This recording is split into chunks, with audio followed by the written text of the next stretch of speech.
एक तरफ सांप्रदायिक हिंसा की आग में झुलसा खरगोन और उस पर तमाम आरोप प्रत्यारोप, इन सब के बीच में खरगोन के विधायक रवि जोशी हमारे साथ मौजूद हैं बात करने के लिए।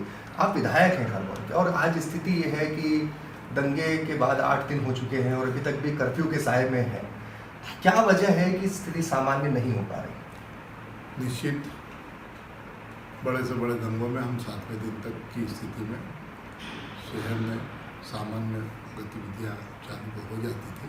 पिछले 4 दिन से लगातार कोशिश रही कि दो बार कर्फ्यू में ढील देके शहर की स्थिति को सामान्य करने का प्रयास प्रशासन निश्चित कर रहा है। प्रशासन का कदम अच्छा है, लेकिन आज जो सुबह से 9वें दिन की स्थिति देखी कि कर्फ्यू में 2 घंटे मात्र ढील दी गई। अगर ये ढील को और बढ़ाते 6 घंटे 7 घंटे की ढील देते तो 1-2 दिन के अंदर शहर पूरा हमारा सामान्य हो जाएगा और शहर का वातावरण पूरा सामान्य होकर व्यापार सुचारू रूप से चालू हो जाएगा। जिस दिन होगा उसके दूसरे दिन से पूरा शहर और हमारा कस्बा, इलाका, शहर, आसपास के सब सामान्य। जो कुछ हुआ, जो हिंसा हुई, उसके लिए किसे जिम्मेदार मानते हैं? मैं इस सारी जिम्मेदारी को पुलिस प्रशासन की ओर दोष देता हूँ कि अगर जो रामनवमी जैसे एक बड़े से जुलूस में पुलिस प्रशासन की व्यवस्था पूर्ण रूप से होती, अगर कमी नहीं होती तो ये हिंसा और ये घटना घटती ही नहीं। यानी आप मानते हैं कि पुलिस प्रशासन उस वक्त चौकस होता तो ये हालात नहीं पैदा होते?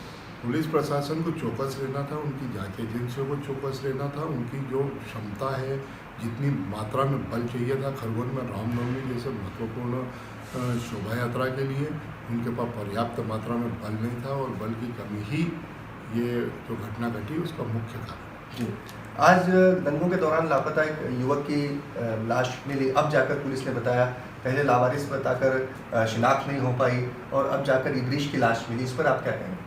मेरा मानना है कि इद्रीश की लाश मिली, ये जानकारी हमको भी है। मैं प्रशासन से बात कर रहा हूँ कि इद्रीश का इस दंगों से क्या लेना देना रहा है, वो जनता के बीच भी इस बात को उन्होंने प्रशासन को उजागर करना चाहिए।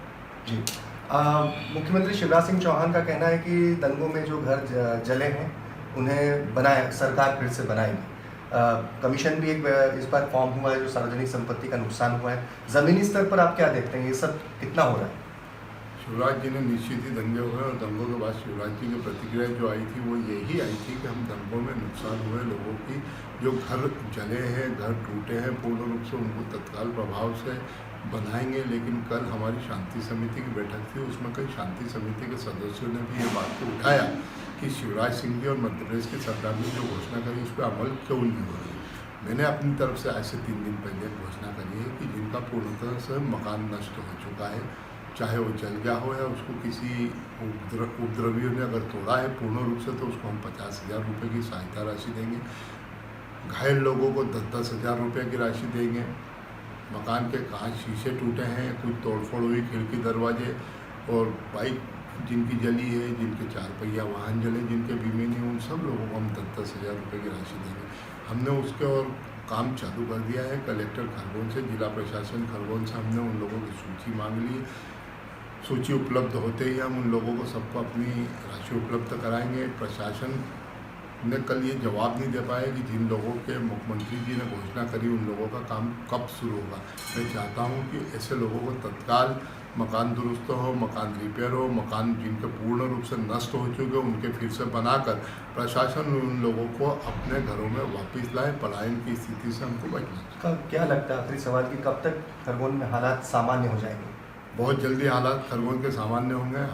हमारा यह मानना है कि 1-2 दिन के अंदर खरगोन की स्थिति सामान्य हो जाएगी और खरगोन पुरानी तरह सुचारू रूप से चलने लगेगा। चलिए, बहुत बहुत धन्यवाद विधायक कांग्रेस के खरगोन के रवि जोशी, जिनका साफ कहना है कि जो दंगों की स्थिति निर्मित हुई उसके लिए पुलिस प्रशासन की कहीं न कहीं काहिली बहुत हद तक जिम्मेदार है। उमेश देवलिया के साथ भुवनेश सेंगर, खरगोन।